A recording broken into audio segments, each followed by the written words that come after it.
در دوران استقلالیت در نزد کمیته اجرایی حزب خلقی دموکراتی تاجیکستان در ولایت سوخت مکتب آماده کنی ذخیره های کدری عمل می کند. در مکتب ذخیره کدرها زنان و جوانان از مکتب بزرگ راهبری شخصیت های ورزیده سبق می آموزند. در تالار کمیته اجرایی حزب خلقی دموکراتی تاجیکستان در ولایت سوخت کشاده شوی نوبتی کرسی ذخیره کدرها نزد کمیته اجرایی حزب خلقی دموکراتی تاجیکستان در ولایت سوخت با اشتراک فعالان اعضایان حزب خلقی دموکراتی تاجیکستان، عالمان و استادان سابقه داران حزب خلقی دموکراتی تاجیکستان، اعضایان کرسی مکتب ذخیره کدرها و واسطه اخبار عامه برگزار گردید. رئیس حزب خلقی دموکراتی تاجیکستان در ولایت سوخت اسماعیل زاده ظفر مرتضی خان در سخن افتتاحی خویش عاید به مکتب مذکور سخن نموده ابراز داشت که در مکتب ذخیره کدرها به شنوندگان بهترین دانندگان کسب خویش طی 4 ماه درس خواهند گفت.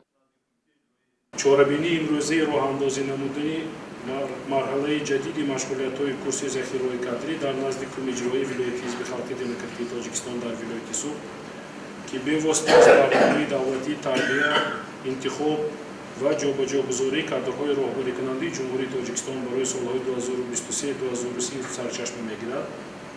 در این زمینه از توجه همیشگی پیشروی معظم ملت بشارت داده هدف از آن تربیت جوانان وطندوست و یاقتمند و دولت و ملت صادق و بنیادگذار و سازنده میباشد. در دایره تطبیق برنامه دولتی تربیت، انتخاب و جابجاگذاری کادرها راهبری کننده جمهوری تاجیکستان برای سالهای 2017-2022 در نزد کمیته اجرایی حزب خلقی دموکراتی تاجیکستان در ولایت سوخت سالهاست که مکتب آماده کنی ذخیره کدری عمل میکند. جوانان فعال توانستند با دانش و فهمیش خوب به کادرهای راهبری کننده سفربر شوند. هدف کورس مذکور نیز آماده کنی همه جهت جوانان به صف راهبری و در روحیه خودشناسی تربیت نمودنی آنها می باشد.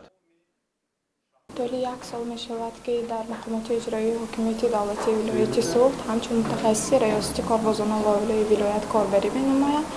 امروز باشد ما تصمیم گرفتیم که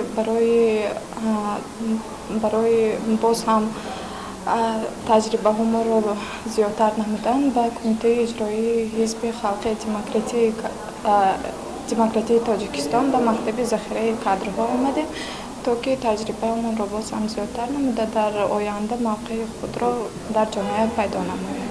باید ذکر نمود که مقصد از تشکیل نمودن مکتب ذخیره کادرها پیش از همه دریافت و دستگیری جوانان با استعداد و قابلیت سروری داشته، آموزش اساسهای دموکراسی، اداره کنی دولت و جلب آنها به حیات جمعیتی و سیاسی مملکت می باشد. مشغولیت ها دوام 4 ماه ادامه داده شده. به شنوندگان مکتب ذخیره کادرها، استادان دانشگاه های عالی حدودی ولایت، مؤسسه های تعلیمی، خادمان نمایان دولت و جمعیتی، وکیلان مجلسی، وکیل ولایتی، شخصانی برآمده دیار مشغولیت های نظری و عملی میگذرانند. شماره شنوندگان مکتب ذخیره کادرها 35 نفر بوده. آنها از کارخانه و تشکیلات های ولایتی انتخاب کرده می شوند.